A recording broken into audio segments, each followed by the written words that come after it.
ఆషాఢంలో తెలుగు మ్యాట్రిమోనీలో ఎందుకు రిజిస్టర్ చేయాలో చెప్పండి. ఎందుకు? ఇప్పుడు మెంబర్షిప్ తీసుకుంటే ఆషాఢం ఫుల్ గా ఫ్రీ. తెలుగు మ్యాట్రిమోనీ ఆషాఢం ఆఫర్. ఆషాఢం ఫుల్ గా ఫ్రీ. ఫుట్బాల్ ప్రపంచంలో స్పెయిన్ సరికొత్త చరిత్ర నమోదు చేసింది. ఉత్కంఠభరితంగా సాగిన 2026 ఫిఫా ప్రపంచ ఫైనల్ పోర్లో డిఫెండింగ్ ఛాంపియన్ అర్జెంటీనాను మట్టి కరిపించి విశ్వ విజేతగా నిలిచింది.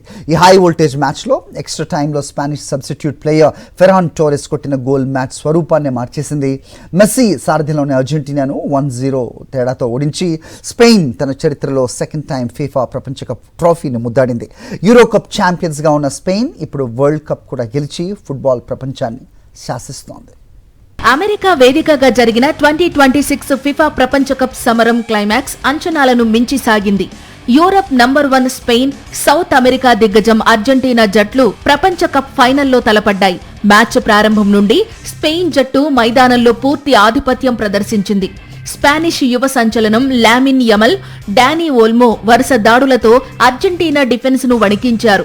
అయితే Argentina goal keeper Emiliano Martinez గోడల అడ్డు నిలబడి ఏకంగా 12 అద్భుతమైన సేవ్లతో మ్యాచ్ను కాపాడుకుంటూ వచ్చాడు.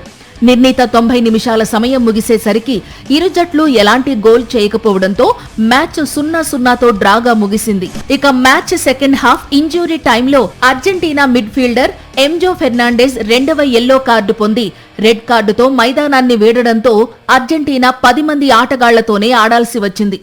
మ్యాచ్ ఎక్స్ట్రా టైంకు చేరిన తరుణంలో 106వ నిమిషంలో స్పెయిన్ ఆశించిన అద్భుతం జరిగింది.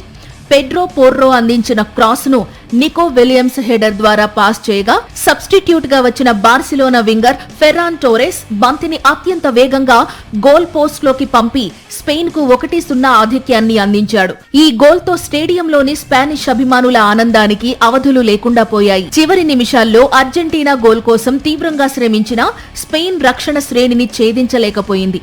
ఈ ఓటమితో వరుసగా రెండోసారి ప్రపంచ కప్ గెలవాలన్న మెస్సీ కల చెదిరిపోయింది. కన్నీటి పర్యంతమైన మెస్సీని క్రీడాకారులు ఓదార్చారు. ఈ టోర్నమెంట్ లో ఆడిన 8 మ్యాచ్ల్లో కేవలం ఒకే ఒక్క గోల్ మాత్రమే సమర్పించుకుని అత్యుత్తమ డిఫెన్స్ తో స్పెయిన్ సరికొత్త రికార్డు సృష్టించింది. Spain captain రోడ్రి player of the tournament అవార్డును గెలుచుకోగా 65 ఏళ్ల కోచ్ లూయిస్ డి లా ప్యూయెంటే ప్రపంచ కప్ గెలిచిన అత్యంత వయస్కుడైన కోచ్ గా రికార్డుకెక్కారు. మరిన్ని అప్డేట్స్ కోసం ఛానల్ ను సబ్స్క్రైబ్ చేయండి. నోటిఫికేషన్స్ కోసం బెల్ ఐకాన్ పై క్లిక్ చేయండి.